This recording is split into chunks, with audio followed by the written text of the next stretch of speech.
Years ago, I had the opportunity to go on a mission trip to Haiti with Lifeline Christian Mission, an organization that Rocklane supports. And while we were there, we got to work alongside many of their Haitian employees in various different areas. One of the things we did was help a Haitian work crew, and I use the word help loosely. These guys knew what they were doing. But we helped them build a house for a family that didn't have a home, or didn't have a good home there in Haiti. And one of the things that I got to do as a pastor at the end of the trip was dedicate this home and provide a blessing over it, pray over it, and give a Bible to the man who would own the home that was being presented. And I talked to him about the process. He was familiar with the process, but I talked about the process that Lifeline went through to give him this home. There was a family in America that sent the money to pay for this home to be constructed.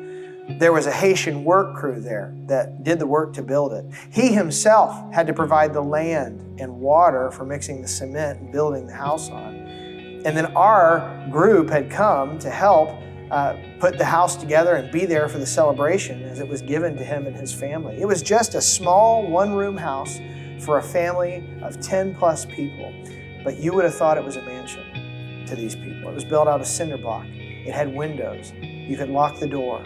They were thrilled. And I described this process to this man, and then I told him, this is a great example of God working through his body, all these different parts of his body working together to provide you and your family with a home. Tears rolled down his cheek, tears of joy, and he sang praises to God right there in front of us.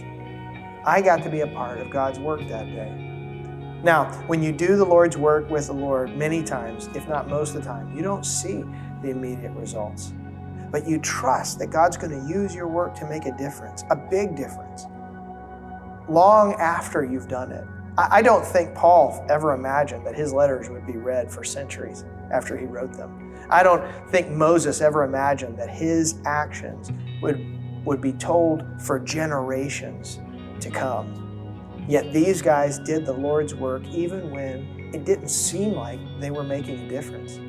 We've talked about Jeremiah a few times in this study. Jeremiah was known as the weeping prophet because he never saw anyone listen to his teaching and his preaching and his warning. And so we're called to do the Lord's work. The last question of this last session is this: how is the Lord using you to bless others right now? Take some time and prayerfully discuss this question together.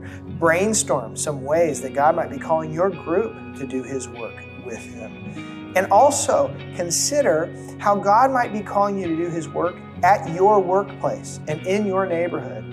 Doing the Lord's work doesn't always mean going to a mission, going to the mission field or going to a soup kitchen. It can be reaching out to a coworker or being kind to a neighbor.